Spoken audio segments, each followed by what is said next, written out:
You're listening to the Clean Comedy Podcast with James Creviston and Luke LaCoy.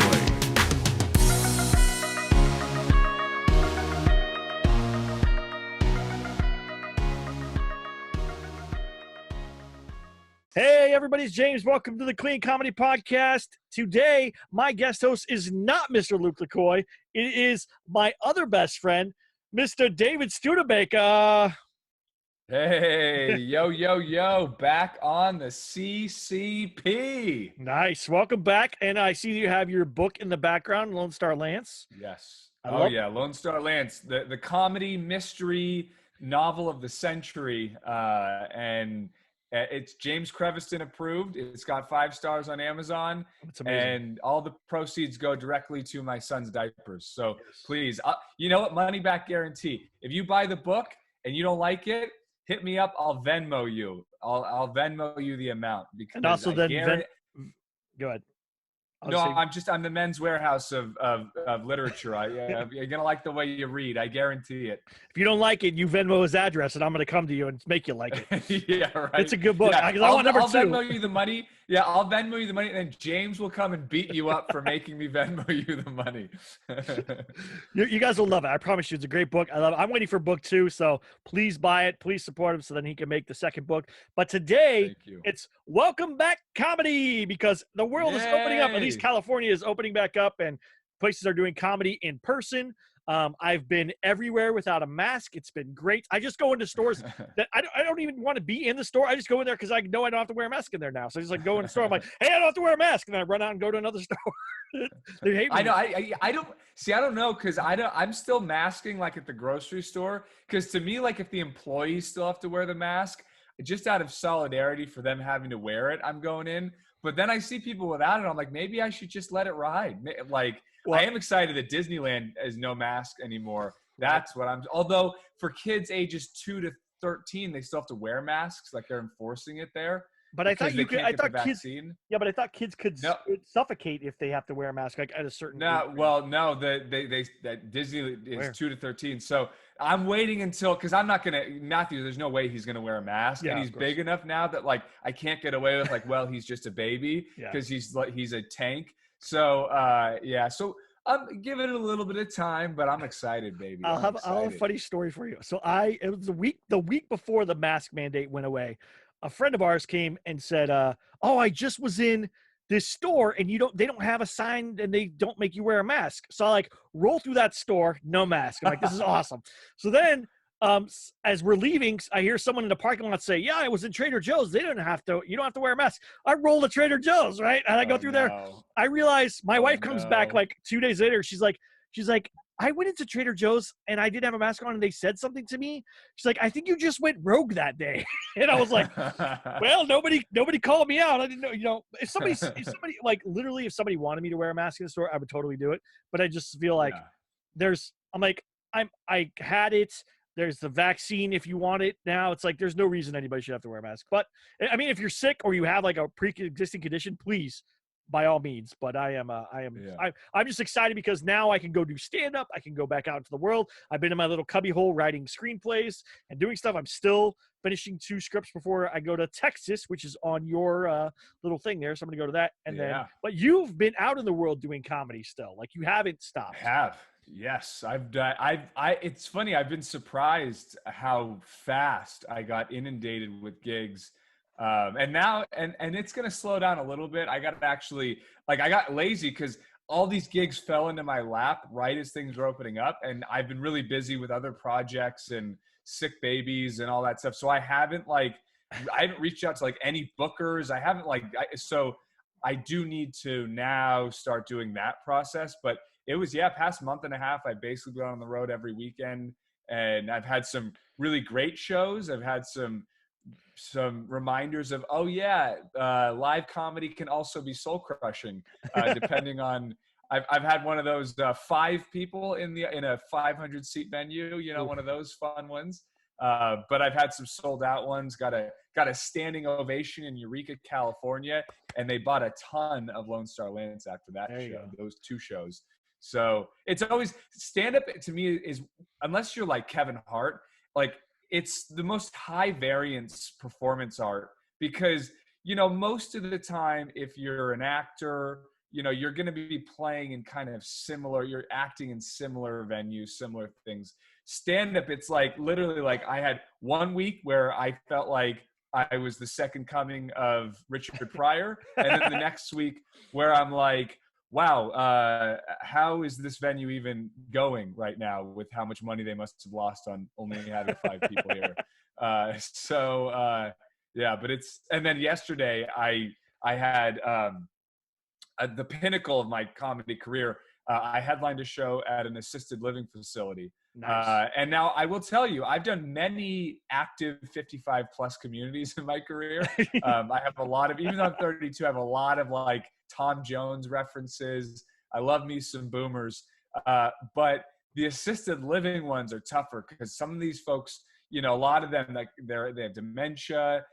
They're very depressed. They're not doing well. And so not a lot of energy. But they were super sweet. I actually, because I riff with the audience, there's one woman who, when she was in Israel as a youth, they taught her how to do judo, and she used it to beat up a guy in Israel who grabbed her breast. So then I had her get up, and I had her show me the judo move she did on the guy. It was impressive. And like, she genuinely hurt my leg. And, did you have to reenact the first part? You didn't reenact the first part though, right? No, well, she actually did kind of grab my hand. She's like, and he touched my breast. I'm like pulling my hand away. I'm like, I'm not gonna, you know, but yeah, it was. And then, you know, some of them, it is kind of, you know, it's kind of sad because some of them do have dementia. And so, you know, I talk a lot about my wife and son. And then after the show, one of the ladies was very engaged. She was awesome. She comes up, talks to me afterwards, and she goes, so are you married? Do you have kids? And I'm like, oh, that's tough. And how much time did you have to do there?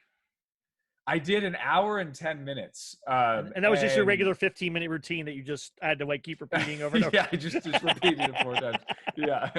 No, and it was funny because actually so I was scheduled to do an hour, and it was an hour cold. Like there was no opener. It was just go on up at 2:00 in the afternoon. Hey, that's prime time. That's prime time in the retirement community. Yeah, right. Happy hour. But what was really sweet is I came to the end of the hour, and then they were like cheering me on to do more. So I did an extra 10 minutes. So nice. Listen, you find me another comedian who's going to do an hour and 10 minutes cold to 20 assisted living folks. Bring it, baby, bring it. But it was funny. That's something for the comedian fans who listen to the show and those who are comedians. You know, a tough show where the audience isn't bringing a lot of energy, it can feel really long. Yeah. So there are some like, and this has happened because years ago I had to do a show I had 5 shows at the San Jose Improv, and you do 2 in one night usually. So I was up super late performing. The next morning I had to perform at the San Francisco Breakfast Club in like the fanciest hotel. And everyone was like 80 plus, and I'm exhausted. And it's one of those where you had to do an hour, and you look at your watch, you're like 15 minutes in, you're like, oh my goodness, I feel like I've been up here 3 hours. And there was a giant clock behind me at the assisted living. So I looked behind me, and I saw I was 25 minutes in. I'm like, oh, this is going long. But then like you just power through.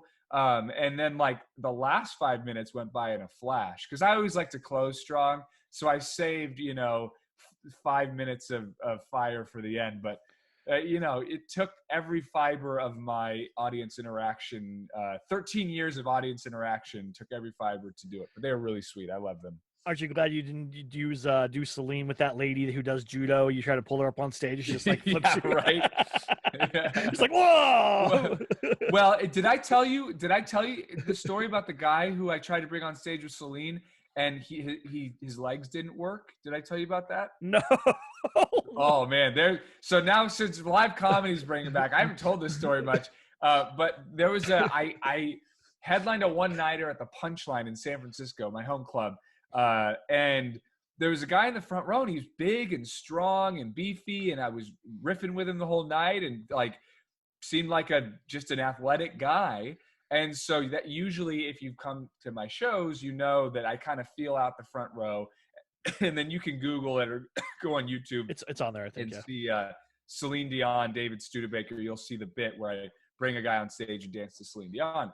So I was like, okay, this is my guy. I've been going to him all night. So I start to do the thing and I surprise him. I go to pull him on stage and I pull him on and he just starts sitting on the floor. And I'm like, I thought he just didn't want to play along with the bit. So right. I'm like essentially giving him a lap dance, trying to do this Celine dance with him. And he just won't get up. And I'm like, and at the end, he was a friend of the opener on the show. And I talked to the opener and he's like, oh yeah, man, I should have told you. Like he had some weird cancerous thing in his legs and he can't walk right now. And I'm like, oh, I would have been great to have that information before I pulled this poor man on stage and inflicted it. So did he have fun though? Like, did he laugh and whatever? Oh yeah, he loved it. I mean, he was having a good time. Okay, good. But it was just one of those where like in my head, I'm like, what is happening right now? And I'm like getting mad at him. Like, come on, get up, Work with me here, buddy. Yeah. Because, I would say 99% of the time they play along. Sometimes they get a little vigorous. I've had guys like really, take advantage of some body parts, some Me Too moments on stage. But hey, anything for the comedy. But there's been like only 2 times where it really hasn't worked. That time, I mean, it still worked, but it was just weird. The other time, again, I was set up. This guy, Booker, he had a guy in the audience who was like the fire chief of the city that I was performing in. And he's like, oh, he loves being brought on stage and do it. Turns out he was lying to me. The Booker was pranking me. The guy hates being brought on stage. And so I went to try to grab him and pull him on stage.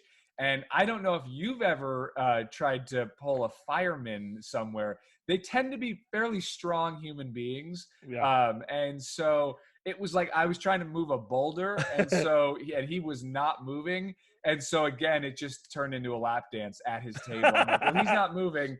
We're going to dance here. I'm going to make it work and hope I don't get punched. Yeah. So those are some war stories as we come back to the live shows. I am very excited for live shows. I've done a lot of Zoom shows, I've done private stuff, I've done whatever, but I am just like so excited to go back to the club. I know it seems weird, but I miss it, man. Like it's been over a year. Let's see. Is that March that it shut down? Because I think I did a show like the week prior to it shutting down, and then I haven't been on stage since then. So over a year, probably like March, April, May, June, July. So like a year, 15 months. Yeah. It's a long time to not do crazy stuff on stage. But I've been working on material, so that's good. I'm hoping that that's what happened. I'm hoping that what this did was get a lot of comedians into a writing mode where they maybe weren't writing before, but now that they can't go on stage, they're like, okay, I need to write new material. So when things do open up, I can go back on stage with new material. I'm going to be very upset if I go to a open mic and I hear a bit that I've heard 2 years ago. You know what I'm saying? Like, I will be so mad. Yeah. I will yell at that comedian. I'm like, hey, you had all this time to write. What were you doing? What were you doing? I'm going to be mad because, like, dude, come on. Like, step up this is the time. Like, the world said, here you go. Here's a pause moment for you to step up your game.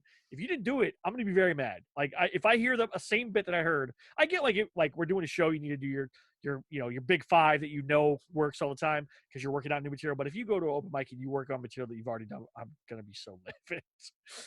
I don't know. Yeah. I'm allergic to Los Angeles open mics. Yeah. I won't be there to do that.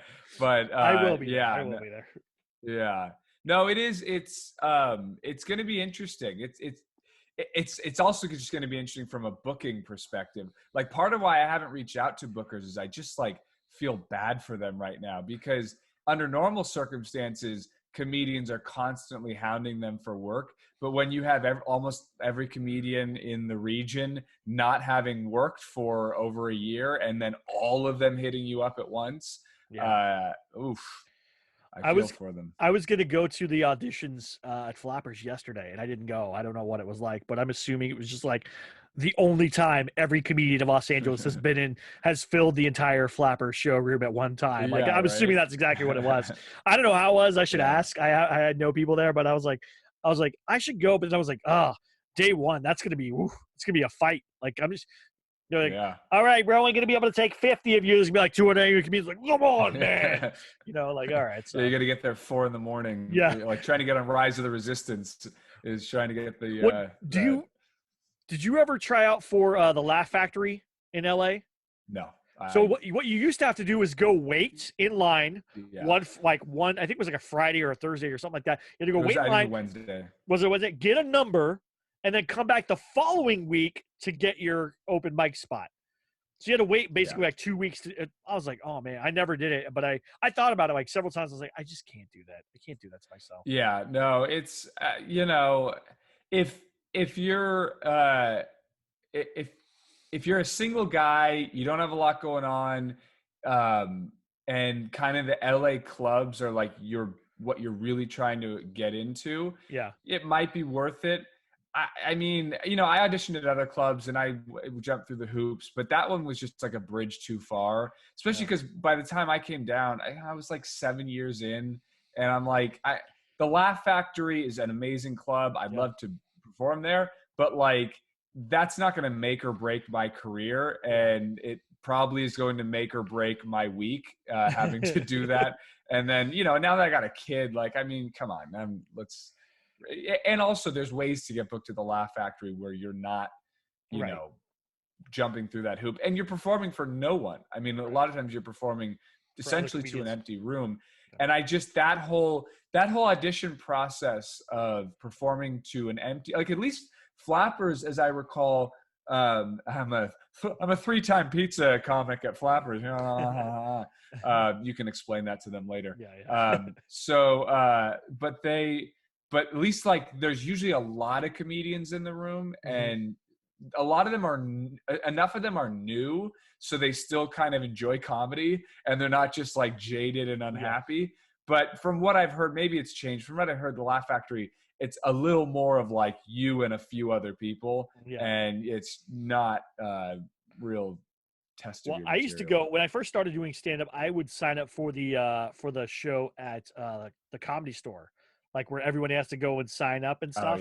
And then they post, and then they post like 50 people or 20 people or whatever it is on the window, and that's it. And you just see like that whole line wraps around, every sign's back, and then they all get back in line and they stand there and wait, and then the sign goes up and they all kind of, and it's the same movement. Everybody goes, looks, oh, and then they like move on. The next comedian comes and looks, oh, and then moves on. And it's like, one comedian out of 100 comes up and goes, hey, I got in this time, and then like walks away, and everyone's like, like that's why I think comedians get angriest. No, I know. Well, and it's I mean, maybe it's to my detriment, but like at this point, like I'm 13 years in, and I get booked enough that I don't need to do that. I was trying, when I first moved to LA, I was doing the clubs and doing that whole thing and trying to jump through it. And at a certain point, I'm just like, these are all basically unpaid. Some of them are completely unpaid. The max you're getting like $30-$40 for an 8-minute set. And it's just like, I just would rather like spend the evening with my family when I'm in town and just get my stage time on the road than deal with that. But maybe that's to my detriment. Well, no, because you have a Dry Bar special coming out at some point in the next 6 to 12 months, so that's going to raise your stock, and then you're not going to have to. So I don't know this because I haven't done the road like you. I've been to like other clubs outside of it, but that's just booking. That's not the road. How do you work on new material then when you're on the road if you don't do open mics? Like, how does that work for you? Like, how do you? Oh, it's easy. Okay, I mean it's honestly so much more efficient and better, to work out new material, because let's give an example. So let's say I'm featuring at a club for 6 shows. So I'm doing like a weekend of shows. And for those listening at home, featuring, usually you're the middle act, so you do like 30 minutes. Okay.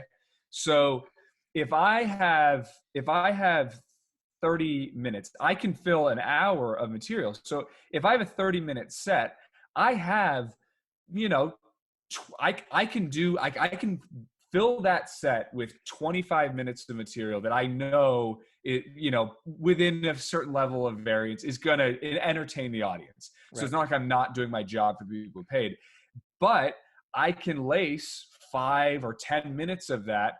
Within that, I can lace that with new jokes. And this is in front of a real audience who's paid money and aren't just cynical. Even a real audience within LA City, there's so many comedians. They've been forced to so many comedy shows. This is not an event for them. Yeah. And so, it's just so much more efficient because you think about, okay, it's a 8 to 10 minute set. Even if you do multiple sets in a night, it's still, you never know if they're going to be good. So I can do 6 shows in one weekend. And if you total it, let's say I do 10 minutes of new material over the course of those 6 shows, that's an hour of new material. Now, some of it may be repeating each time, but it's so much more efficient. And then I record those, and then I listen back and I refine. And so it's such a better way of, if you can do it, a better way of refining material. So yeah. I like that. No idea. And I assume you kind of weaved it in there somewhere, but it's like, how do you know where to put it in a set that you've already done? Like, your 25 minutes or whatever, but you have to find that spot for that new material to figure out where it works in there. Yeah. So the way I do it, cause I don't have, I have like an ideal stack of where the jokes go ideally, and it flows a certain way over the course of 45 minutes or an hour, or whatever. But I always tend to chunk everything. So essentially I have like 4 to 7 minute sections. Everything is kind of a 4 to 7 minute section that is fairly interchangeable. So all I do is just, I have these different sections, and if a new bit thematically fits with one of those sections, okay, I'll just put it in there. Or if it doesn't, I can just, lace it in between 2 different sections that I know work. So that's kind of how I work it. Okay. There are comics where they're very story heavy. It's very much like it has to be the same flow of everything every time. And that can become more tricky. But even then, there's ways to do it where, honestly, just take a pause in the middle of that and then do 5 minutes of new stuff and then get back to your perfectly crafted 45. We spent a lot of time crafting that material. Like that's the thing. I'm excited to go back to the mic because I have material that I worked out with Robert G. Lee and his writing group and stuff like that. So I've worked on his stuff. I have a whole bit about a pet adoption or pet rescue, really, which is amazing. And like it has killed so far. The time that I've done it, it has killed. So I'm hoping that bit, and it's like a good 3 to 4 minutes bit, like just about pet adoption. And so like it'll be good. I hope that it works out because I want to flow into other stuff. Yeah, it's funny for me because you're more of a guy, you like to write consistently every day and really pump stuff out. For me, I've actually written, it's funny because you're hating on the comedians, I've written less stand-up during the pandemic than like almost any other time, because for me, I love writing, and I love like writing novels and scripts, right? But I don't find a lot of joy in stand-up writing. The joy for me is in performing. And for me, like, stuff doesn't come usually like where I sit down and I make it come. For me, stuff comes organically. And if I don't know that, like, okay, tomorrow night or tonight or in a few days, I'm definitely getting on stage, it tends to just dissipate. So what I had done during the pandemic is, if a premise comes, I just make a little note and it's there. And now it's funny timing because over the past couple of weeks, I've been like combing through my email notes and being reminded, oh yeah, I had that premise. Oh yeah, that. And so I'm going to start writing again. But for me, I shifted it where I didn't have a lot of time to write stuff like Lone Star Lance, available on Amazon or after my shows. I didn't have time to write that sort of stuff. So I shifted totally to more writing that. But now that it's opening up again, things are starting to percolate. So see, what I do is I put a little thing that says joke ideas, and I just write like idea like good and kid injury. Idea good. Yeah, good and stuff. Kid injuries. Explaining Blockbuster to my kids. Rudy was my hero. Halloween parade. Like, I have all these different things. Yeah. Redbox lurkers, because that keeps happening to me at Redbox. It makes me mad. Fancy Milk, Kids Bop versions of songs. Like I have like all these like ideas, and then I go through and log how many pages of jokes I have from like each year. So like in 2015, I wrote 11 pages, and 2016, 14, and 2017, 18, and 2018, 19, and then 2019, 34, and 2020, 35 pages of jokes. And so far in 2020, 40 pages of jokes, because that's what I did or 2021, I just wrote this whole time between those well, 2 and months. I will say, in my first few years of stand-up, I was writing a ton more. I had stacks of notebooks and the whole thing. Yeah. And before I even started doing stand-up, I wrote for like just a year straight. So you also, I've gotten a little lazy in my old age, James. Maybe when the dry bar drops, I'll have to. Well, you're gonna have to come get out new with some material more then. stuff. Yeah, you will. You will. I mean, I don't know. I mean, I will. Yes, but there are guys who I've worked with who they're still touring off of stuff that they were doing 40 years ago. So, I don't want to be that guy. I still I have jokes that have worked when I started stand up that I don't use anymore that I probably could work into in half an hour, but I've actually decided like kind of the theme that I want for my special like when I get there. So I thematically have changed a lot of stuff. But I think that's what it is. I love stand up. I love what it means. I love that it's coming back. I'm so excited. The same with you. Same thing that you did during the pandemic. I did. I was writing screenplays for people, commercials. You worked on commercials. Like we worked on a lot of projects and stuff. And I am just super grateful. So they are. Yeah, I acted in some very interesting, fun commercials, both in my kitchen and Luke's kitchen. I have seen those. Did you see the ShamWow one? That was a fun one. I gotta send you that one. They haven't released it yet. There was we filmed it where I had to dress up and act like the ShamWow guy, but I was selling. It was like a sad ShamWow guy, and he was trying. It was for like a video game company, but it hasn't been released yet. But it was that one was funny. It was gross. Some of the stuff I had to do was, and I ate a long story. Yeah, it was. But yeah, we're making it work. Yeah, James is the hardest working man in screenwriting biz. I just finished a script last week. I am gonna finish another about 100-page script this week, and then I have to turn in another 90 or so page script by the end of June before I go to Texas for a week. So, and then I also have another, when I come back, I have another script that I have written half of it, and the person like disappeared and didn't come back. So then they just came back like, hey, can I pay you now? And I was like, look, I'm not going to be able to do anything till I get back in July. He's like, yeah, that's fine. So I have that one. And then I have a TV show, a web series, and an animated series that I have to finish like over the next 2 months too. How's the Uganda Mall show going? Was it Uganda or what it was Ghana. It was Ghana. Ghana. Yeah. I knew there was a G. I'm waiting. I haven't. I've seen footage of part of it. So I'm just waiting for it to be released. I'm waiting for him to get back to me because I know they're editing all the episodes. So hopefully they'll be released in the next couple months. You're the king of Ghana TV. You're the Dick Wolf of Ghana TV. I'm the king of Fiverr screenwriting. I actually I'm now a Fiverr Pro. You are. And I raised my rates, and I thought that it would definitely hurt me, and it has not hurt me. And it is weird what people are willing to. I'm not complaining. It's like, oh, good, because I have stuff to show that I've done all these things. So it's not like it's not working, but it's just like, oh my gosh, there's so much stuff. But then I just have to. I've actually turned down more stuff than I've taken in the last like couple months because I don't have time. And I picked up a new addiction.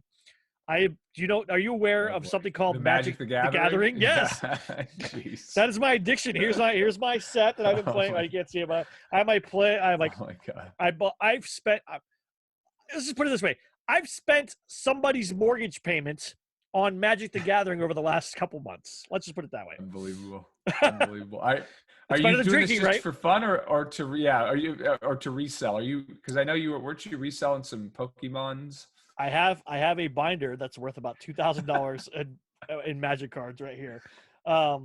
It's funny. I've actually spent less than the cards are actually worth. So I have cards that are worth a lot more money. So that's good. I could turn around and make a profit. So I did study and whatever, but I also do play the game. So it's not just me like You're gonna buying and reselling like, hey, I'm gonna scalp you guys. Like I'm not doing that either. do you have a Magic the Gathering chunk? Like, what's the deal with someone throwing a fireball at your dwarf? I am working on some Magic the Gathering material because we're going to bring back Nerds with Words at the game store. Oh yeah, that's something I already talked to them about. So I will be doing some Magic. D&D is actually getting the first crossover. Everyone's like, we're tuned out now. This is not comedy.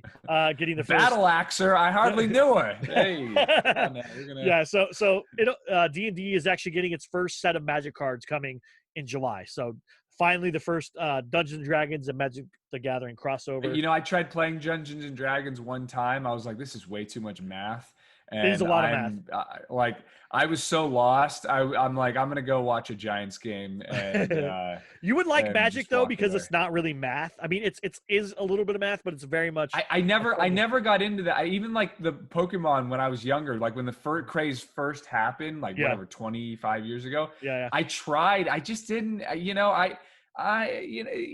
This may surprise you, but I'm just kind of your average put on a ball game and crack open a sparkling water. I was gonna say beer, but I don't really drink. Crack open a sparkling water. Crack open a liquid death. Yeah, right there it is.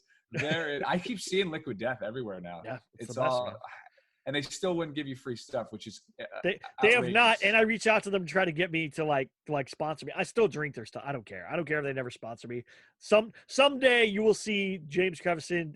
Liquid Death presents James Creviston. It'll happen. I'm not worried.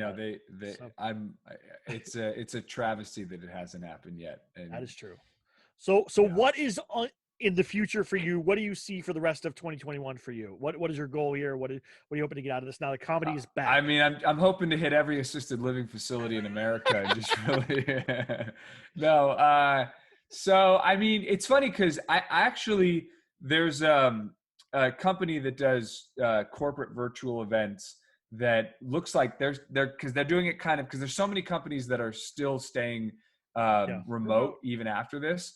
So, and they need team building stuff. So this company, they have a bunch of team building exercises and I'm like the in-house comedian for that option. So I still have virtual shows. I'm still getting gigs for other virtual shows, for hosting things, for different stuff like that. I have some interesting opportunities TV producing wise that kind of fell into my lap. So that's pretty cool. I'm looking to bring David's Arc back at some point. Just trying to do as many live shows as possible and sell as much Lone Star Lance as possible. We will put in the link in the show notes, I promise. Yeah, baby. Yeah, and it's been great. That's one thing that it's been so cool about doing live shows is selling Lone Star Lance after shows where I could. I love doing stand up, but it's made it even more fun because not only am I doing the shows, but I'm selling something that really means a lot to me and I really believe in. And so it's like not even about the money, but just like it's like a double whammy of like not only do I get to do comedy, but I also get to share the book. So yeah, just gonna keep plugging away, and then I for my Lone Star Lance fans out there, I am starting to compile ideas. So I already kind of had there's a general framework that always at the end of if you read the whole book, you'll see there's a teaser for the next book. So there's been a general framework, but the specificity within it is starting to take shape a little bit. When can we expect the second book? Like, what are we talking? 6 months, a year, what? I'm thinking releasing it in about a year is kind of my goal. Because what I wanted to do is I released it back in October, but I wanted to have about a full year of doing live shows where I could sell this after each show. Because I typically about once a year, I'll go back to the same venue. So then I can have a new book when I go back. So that's kind of my goal. I also am somewhat at the mercy of my amazing graphic designer who did the cover beautifully, but it was a lot of work and he's a very busy man. So I told him I wouldn't write the next one too fast so that I could still have his services. So perfect. so I'm looking forward to giving James Creviston a big hug and doing some shows with my guy again. And yeah, I'm excited. we gotta get out there. Yeah. Well, thank you very much. I'll link the book in the show notes. I'll link it to davidstudebaker.com and all that stuff. Thank you so much for coming on, David. I appreciate it. Thank you, everybody, for listening. Pleasure. Get excited. Comedy's back. The world is back. We're there. We're doing it. Yeah, baby. Get out there. Yeah, baby. You have no excuse. You go to CVS. You get a vaccine right now. CVS. No, I mean, That's all right. If you have something that you can't get the vaccine, I 100% get it. But come on, man. Let's get back out there. Let's go to. I'm going to Texas for a week in July. I'm going to fly to Texas. The place has been the Wild West of all this stuff. Where they're like, they weren't even they didn't even know that it was going on. They're still shooting off 6-shooters out there, like everything's normal, like they have no clue. So, like, I'm going there. It's going to be awesome, and I'm very excited. So, welcome back, comedy. Welcome back to the real world. Everybody, get out there. Let's get excited. Let's, if you haven't been writing, let's do it. Come on, let's do that. I'm so excited. I'm the most excited person about this in the world. Like, I cannot wait. I've been stuck in this office writing and producing and creating and whatever, and not be able to go out to the world and share it with anybody. So I am so excited. James, and just to make James mad, the next time he and I have a gig together, I'm doing all old material. I'm going to do all the stalest, oldest stuff that I have. I'm going to do old Catskills jokes. Take my wife, please. Yeah, I'm gonna do jokes that I did like 12 years ago that I haven't done in years, just to be as stale I won't know. as possible. But see, the thing is, I won't know that. So then it's like, that's true. They'll seem new. Yeah, I actually, full disclosure, during the pandemic, I was like, man, there is some like stuff I haven't done in like 8 years that's kind of new now. Let's bring it back. So that's the time. Nobody's seen it in a year, so you're good to go. That's right. All right. Thank you guys so much. Please like, subscribe, follow, check us out, and have a great one. Let's get excited. Have a good one. Bye.